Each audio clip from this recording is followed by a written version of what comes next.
Good afternoon, everybody, and welcome to our seminar titled International Debt Collection.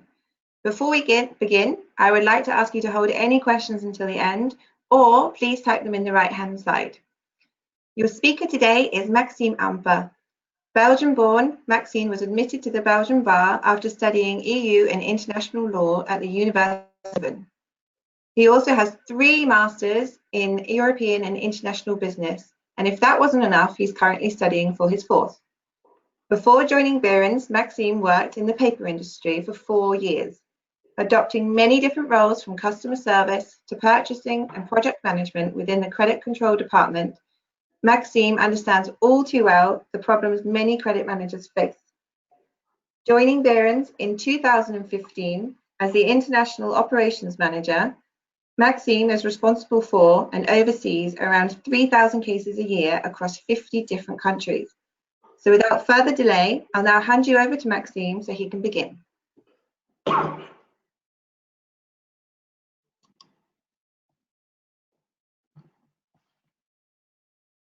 Good afternoon, everyone from Amsterdam. Thank you for joining the webinar today.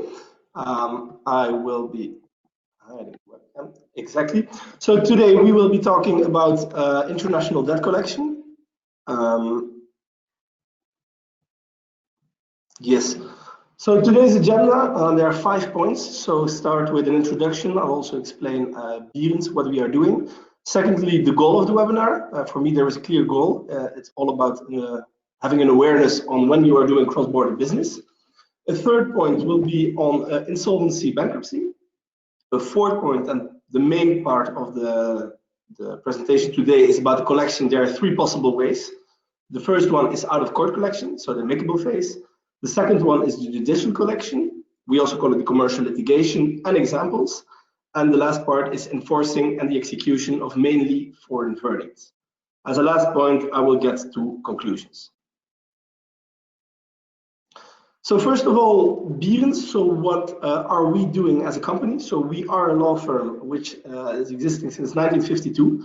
So we are almost 70 years in business. Up to the years of 2000, we have been handling cases in a broad variety of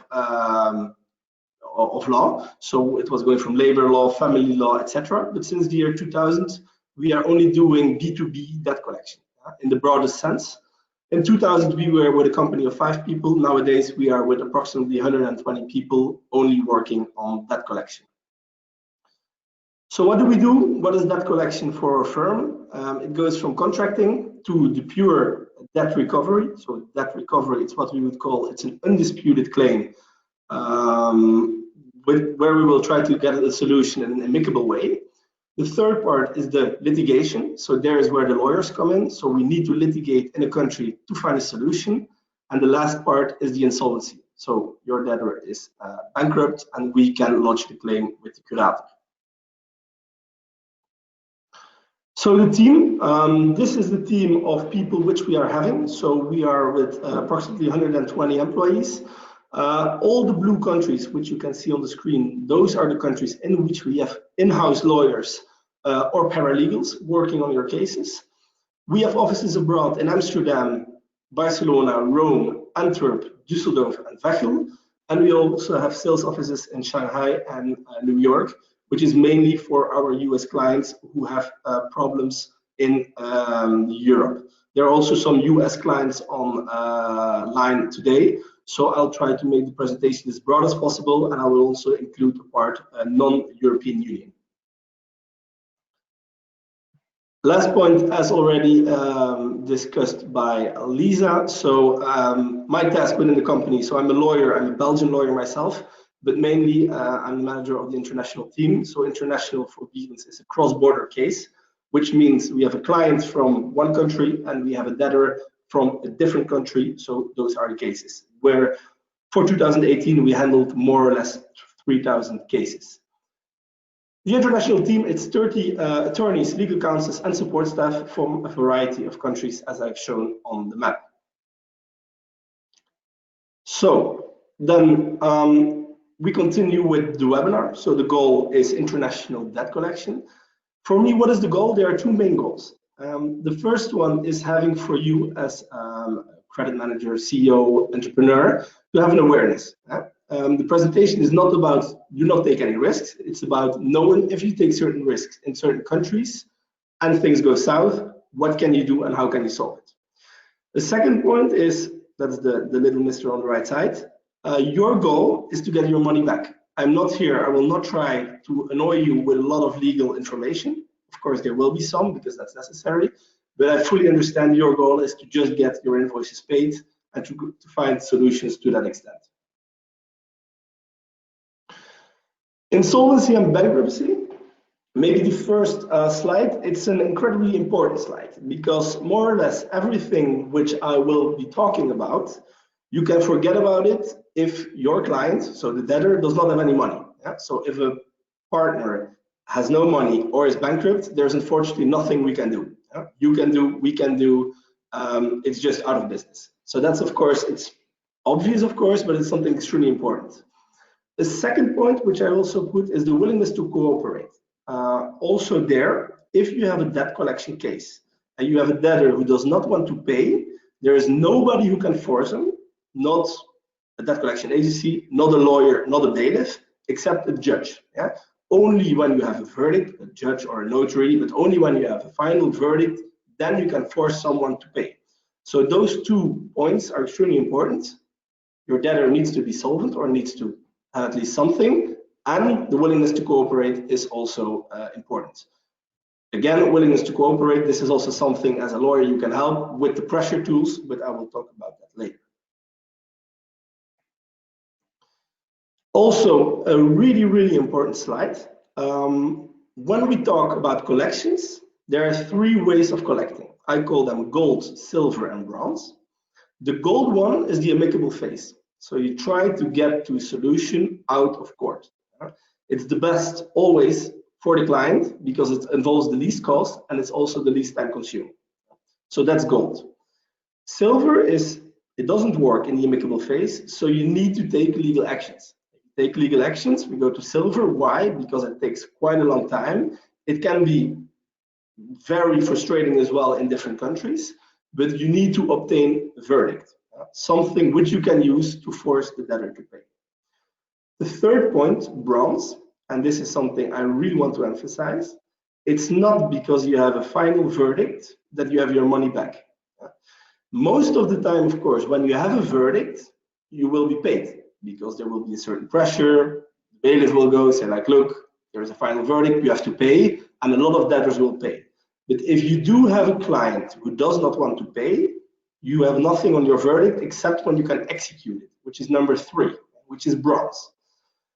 On number 3, and this is really important for everyone who is doing business outside of the European Union, or also clients on the phone who are from outside of the European Union doing business in the European Union, there is a big difference. So if you have a verdict in the European Union and you want to execute it in the European Union, it's way easier than if you want to execute it outside of the European Union and vice versa. This is something we will discuss at the end of the presentation. Gold. Let's start with gold. Out of court collections. So what are the success factors? Of course, it's very difficult to give a complete overview of all the countries, but I'll try to talk about success factors and some clusters within Europe. Success factors, first of all, the solvency. Makes sense. As I explained, if a company has money, it's of course easier to pay. The second one is principal amount. If you have a lower case, of course, it's easier to collect because very often it's easier to get 3, 4, 5, 6,000 euros paid than getting 50 or 100,000 euros paid. Third one, really important, contract. What we do see in reality is that there are a huge amount of companies who do business based on an email. If you do business based on an email or general terms and conditions, which have not been sent or we just assume that they have been agreed, very often in court, you get into a situation where the judge is saying, look, there is no contract, no general terms and conditions signed. So in that case, you will fall back on the law. Yeah? On that level, we will also discuss later under judicial collections. The fourth point is the country of the debtor. Actually, fourth and fifth point, country debtor and the judicial system, I take them together. when you are having a client who's not paying, well, he doesn't want to pay. So what we try to do is make him pay. And of course, the country is helping us with this. If you have a country with a very slow legal system, with very difficult procedures, most of the time your clients, the debtors, they will know this. So this also does not help to getting an out-of-court solution. European Union also there. Most of the time it's a bit more easy to collect in the European Union than abroad. Differences with the legal system. Common law and civil law is not really one of the main factors for having more difficulty in collecting unless you have a debtor, so one of your clients who know the system. Why? Because proceeding, doing litigation in common law countries is way more expensive than in civil law countries. So for lower amounts, it will be difficult to recommend to take legal actions. Afterwards, mentality. This is regarded to interest and costs. Certain countries, there is a mentality to never pay interest and costs. So this is also something to take into account. And the last point, of course, whether a case is undisputed or disputed. In disputed case, of course, it's way more difficult to collect out of court. Here I try to make the summary of the easiness of collecting, and on the right hand side you have the interest and cost, whether or not you can collect a part of your losses, let's say, on the debtor. I would like to start with the Netherlands. Why? Because the Netherlands is one of the unique countries in the world, and I also put it aside as the only one in Western Europe, Netherlands, because they have a bankruptcy petition. So if you have one debtor, if you have one client who is not paying your invoice, as a lawyer, you can file for their bankruptcy, which is of course a huge pressure tool, which enables you to collect way easier interest and costs also in the Netherlands. If you go then to Western Europe, easiness out of court collections is quite good, interest and costs less, but because the legal systems are very strong, if you want to take the necessary steps to go into court, most of the time it will also work. Southern Europe, maybe, yeah, have a look. I'm not going to go through all of them. On interest and costs, what I can say is that there are a lot of countries where there is no culture at all to pay interest and costs. They don't know it, they never heard of it. And also the legal system is so slow in those countries that it's very, very hard to collect also interest and costs in those. And then you go more to the southern countries, you go to the CEE, the Balkan countries, and also other countries. Scandinavia is a little bit atypical because also there very often you have the authority which is even helping you claiming your debt, for example, in Sweden.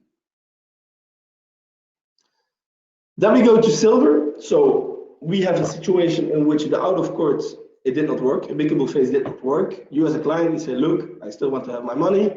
What can we do? Then you go into litigation. And also there are a variety of success factors. Maybe the first one, number 1 and 2, again, we can take them together. Probably the most important ones. Is there a contract or general terms and conditions which are accepted, yes or no? If they are, it makes it easier. If you know that you have to go to court, for example, in the Netherlands under Dutch law, it's clear, it's easier, and in this case, in the Netherlands, you're also in a country with a very strong legal system. So that would be number 1. On that extent, the knowledge of international private law is extremely important because if they are not accepted, you fall back to the legislation. Third point, European Union. There is a European bank seizure, which more or less means that you can seize the bank account of a debtor in a different country. This is something which is in place since 2 years. Whether or not the case is undisputed or disputed. Why? Because if you have an undisputed case, you have a fast track proceeding. So a lot of countries have a procedure where you can get immediately a title. With immediately, I mean approximately 8 weeks. You will get a title which you could enforce after the notification, of course. Disputed, of course, takes way longer. Length of the procedure, the difference between countries. If you go to Italy, Spain, easily you can go to 3 to 6 years, depending on the procedure. So it takes more time. Does your client still have money at the moment that the verdict is there? This is something which, of course, influences the success. Another one is the enforceability execution. So for that point, I will get at the end of the presentation, which is extremely important because you might have a verdict, you did the whole process, and you cannot use it. Those are situations which happen, and that's something you really want to avoid. Terribly important. Another point is the CISG in Vienna. So this is the Convention on the Sales of International Goods.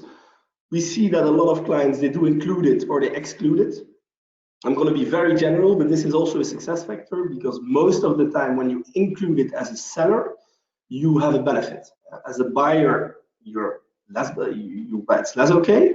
And the main reason is the idea of the convention is if you have a contract, you have a contract. It's not easy to just terminate it to get out of it. No, that's the purpose of having a contract. And there is also on the complaint, because very often companies after a while they start to complain. If they have not done it in a reasonable time, the CISG is saying it's too late, so your complaint is not valid anymore. Last point here, also very important, is the retention of title. Retention of title, what does it mean? You as a company, you sold to a company in a different country. Your goods are still there and they are still not paid. At the moment that the company is going bankrupt, at that moment, you try to retrieve your goods because you might have included the retention of title clause in your contracts. The problem with retention of title is that you always go back to the law, the legislation of the country in which the goods are.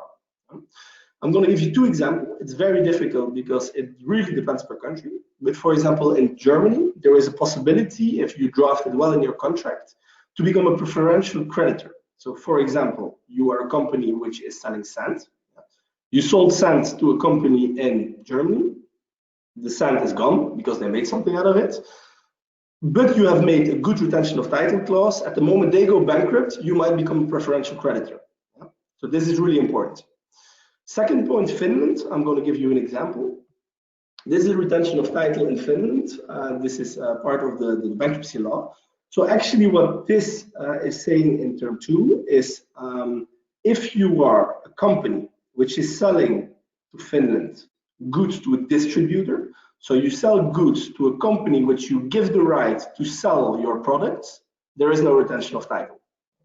Those are things which are extremely important to know because very often we have clients who come to us, they say like, yeah, but look, I have a retention of title, which is valid in their country, but in Sweden, in Finland, the goods are in Finland, they're not valid. So those are things you also have to take into account.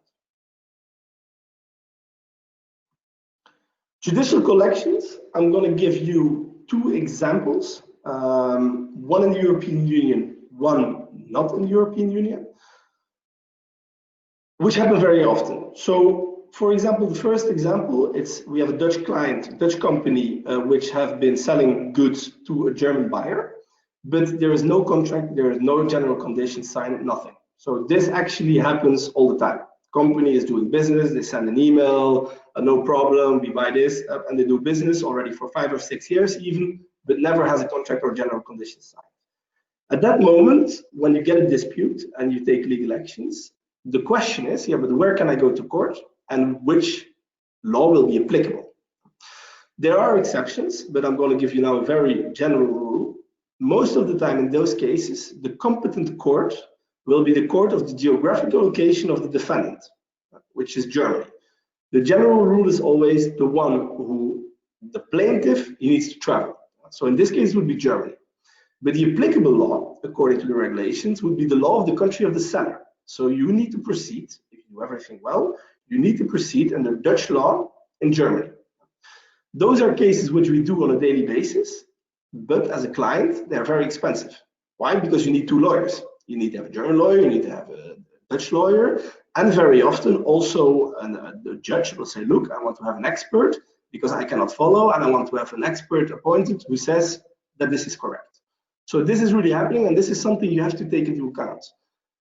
What happens as well, in those cases, sometimes you just say like, look, I take the risk, I just go to Germany and I'm going to proceed under German law. This happens because it's also the counterparty who needs to address the fact that German law is not applicable. But if you do it well, it would be under Dutch law in Germany.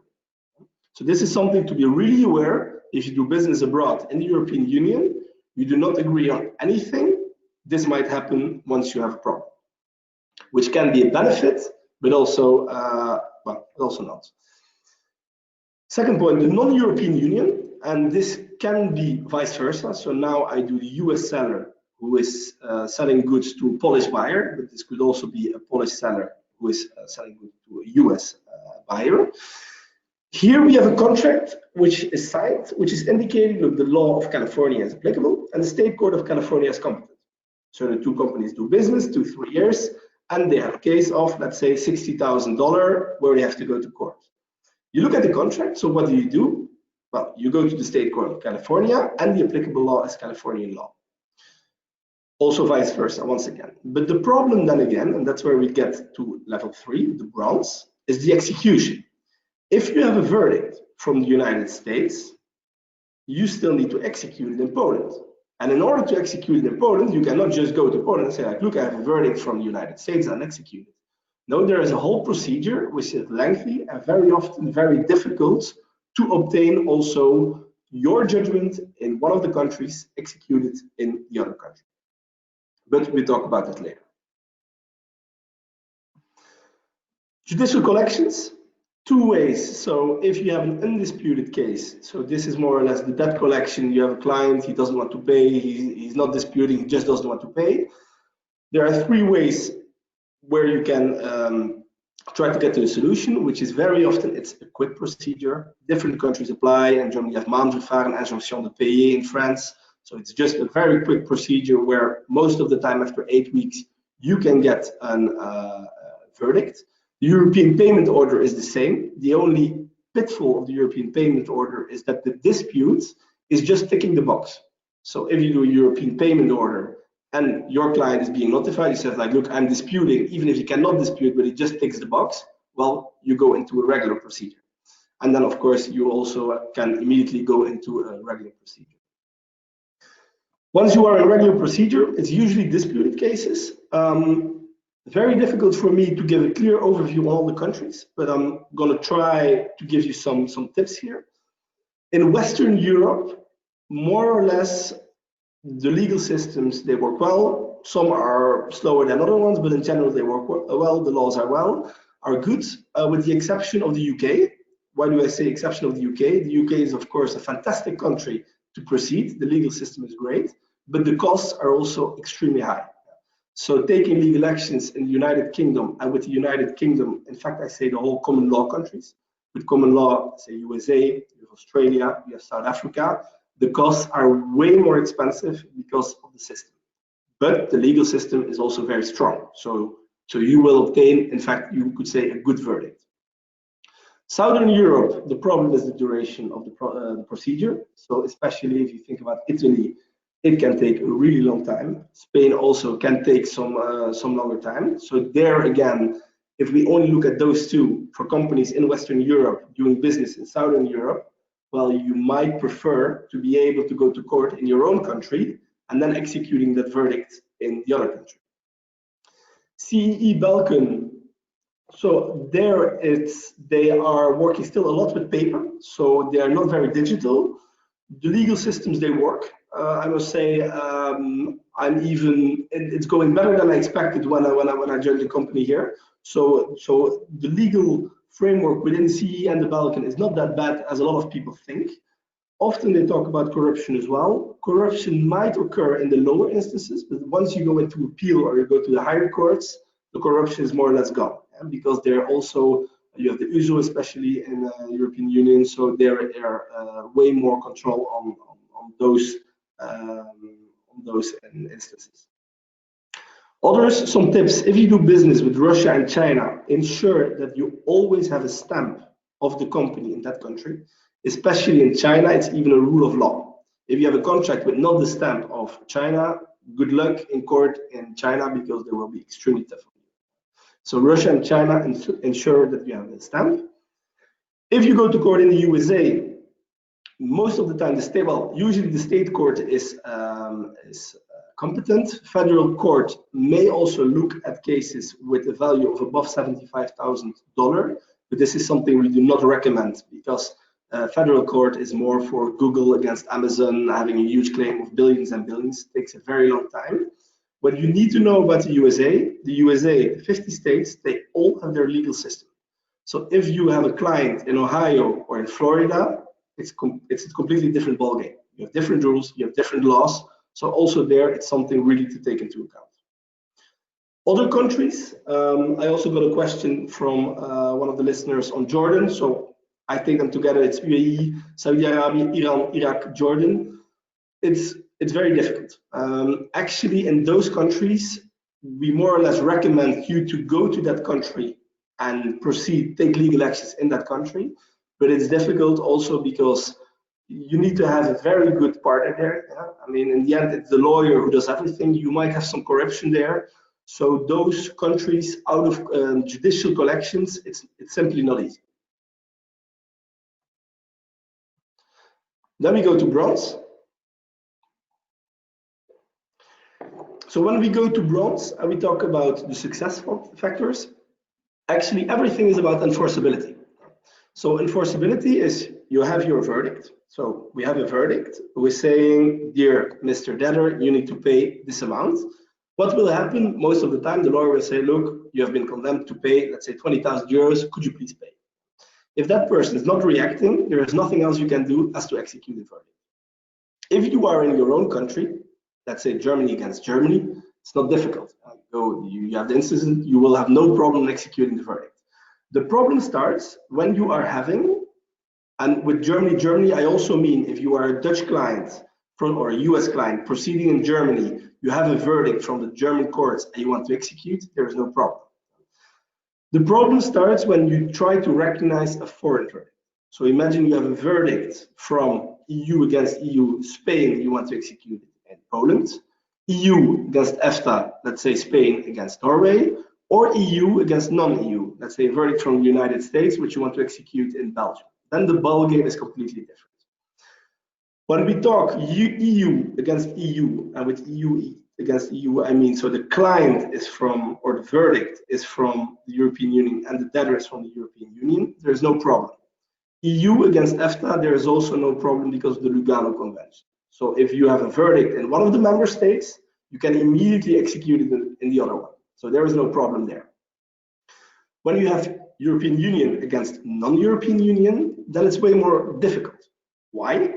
There is no general European legislation, which is happening in the European Union and EFTA. So you need to look on a country basis on a bilateral treaty. So for example, USA, you have a verdict from the USA, which you try to execute, let's say in Greece. If the two countries would have a treaty which are accepting their verdict, then there is not a problem. But that's not happening all the time. Yeah? So this is something you always have to find out. Or otherwise, there is a procedure which is called the exequatur procedure, which is a procedure in which the court of the receiving country, so let's say USA against Poland, it will be Poland, the courts in Poland who will look and say like, can we accept this verdict in our country? And once we accept it, then they can execute it. This is a very lengthy procedure. It's not easy. And depending per country, there are a variety of checks. So it's a possibility, but to be honest, it's not easy. It really takes quite some time. Actually, we had one from a Belgian client in Algeria. Yeah? We tried to do the exequatur procedure, and in the end, it didn't work out because the judges there said, look, we don't accept it. So this can happen. Another one is whether or not you are a preferential creditor or not. So in this case, preferential creditor, I refer also to the retention of title. So if you are a preferential creditor, there is more chance you will get your money back.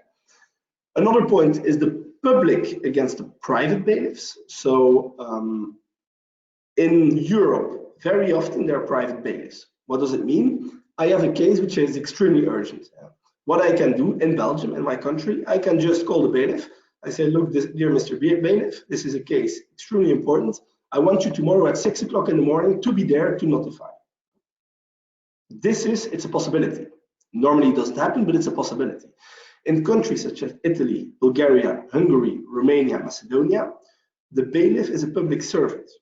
So there is nothing we can do. We just need to send it to the court, and the bailiff, in that case the public servant, will notify the other party whenever he wants.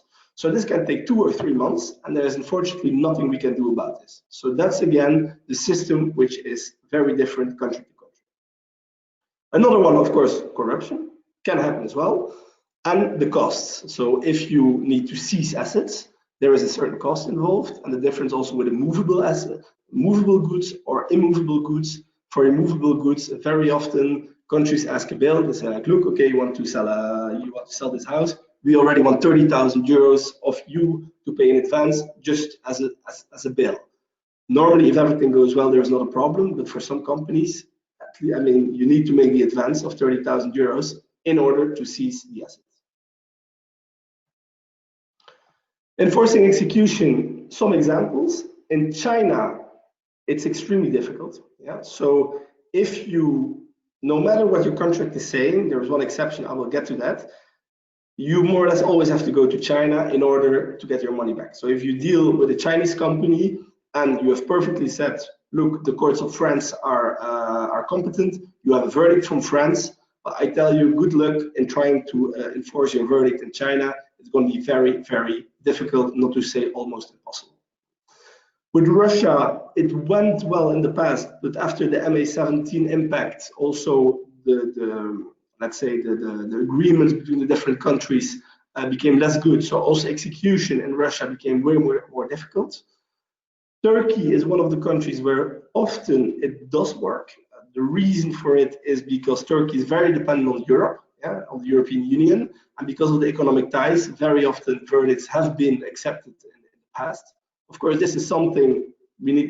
It can change every year, but Turkey is one of the countries where it's easier. And also the USA, it's very, very difficult to get a European verdict enforced and accepted in the United States of America.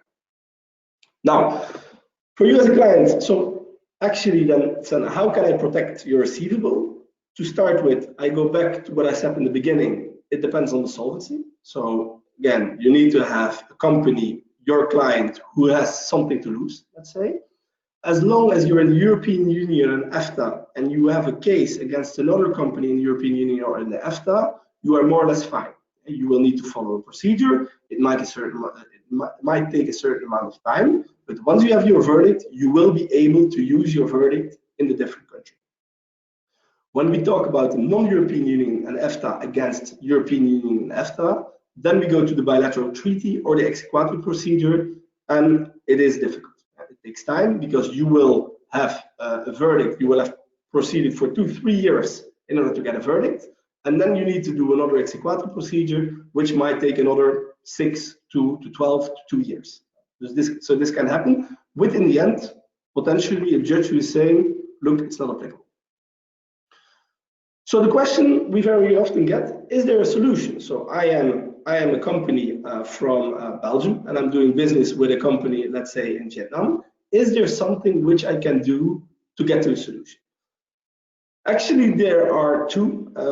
The one thing is mediation. Mediation is not really binding. Yeah? So mediation is two parties who come together, but often and more we see companies putting in their contracts, before we have the ability to litigate, we need to do the mediation. Actually, 2 months ago, I was in Paris. This was a case from a Dutch company against a French company where we had a mediation. So the mediation was for approximately 500,000 euros. And in the end, the mediation, the cost to the client was 3,000 euros, split by the two parties, and we got to an agreement. So for those kind of cases, of course, now I talk in the European Union. It's a bad example because it's Netherlands to France. But also, if you would have a USA company against a company in Germany, this could be one of the solutions to get to a solution. And I would say mediation is something, it works, let's say. Another one is arbitrage. Arbitrage is actually the best solution for those kind of situations. It's the New York Convention, which is ratified by 159 member states. So when you have an arbitrage verdict, and from one of those countries, you can execute it immediately in the other country. For example, China has ratified the convention, so there is no problem. You have an arbitral award from Vienna, Stockholm, United States. You want to execute it in China, not a problem. So that's something great. The only problem are the costs. I have made a simulation. So on the arbitrage, the ICC in Vienna. On the top side, there are two estimations. So you can see on the left side, we try to collect $10,000. On the right side, we try to collect $150,000. On the bottom side, you see the costs. So for $10,000 collected, you have $12,000 costs. This is for the both parties, so it's $6,000 each. If you try to collect $150,000, the total cost will more or less be $44,000, again for both parties. But this is something you need to take into account. We also see clients, they just put arbitrage in their general terms and conditions or contract, and then we have a case of 15 or 20,000 euros. It's very difficult to recommend to a client to go to arbitrage when you need to pay $10,000 for a case of $20,000. So also there's something to take into account. And also what I want to emphasize, those costs are excluding the cost for your attorney, any translations, and any disbursements, for example, traveling. So arbitrage, it works very, very well, but it's very, very expensive. Conclusion, this concludes the presentation. I want to make a short summary on everything which I've said. To start with, solvency and the willingness to cooperate of your clients, it's key.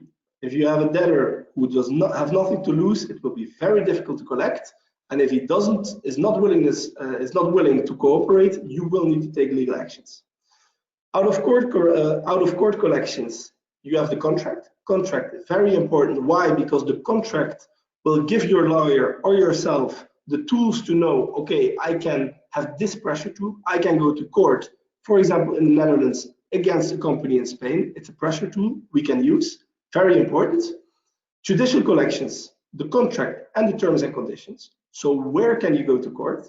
Again, very important because it determines your position.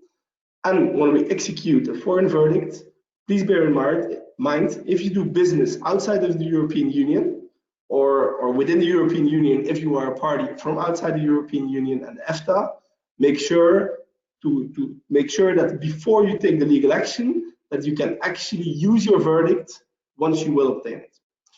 So that concludes the presentation from my side. Lisa, over to you. Thanks so much, Maxime. It was really, really useful and insightful. We've had a few questions, so I'm just going to dive straight in. Are there statutory limits the same all over the European Union? No. So within the European Union, every country has its own laws. And when we talk about statutory limits, for example, Germany has 3 years, Romania has 3 years. You go to the Netherlands, you have 5 years. You go to Belgium, you have 10 years. So it really depends per country. And also what is important is you have European regulations. So for example, in the transport industry, most of the time it's 1 year. So if you do not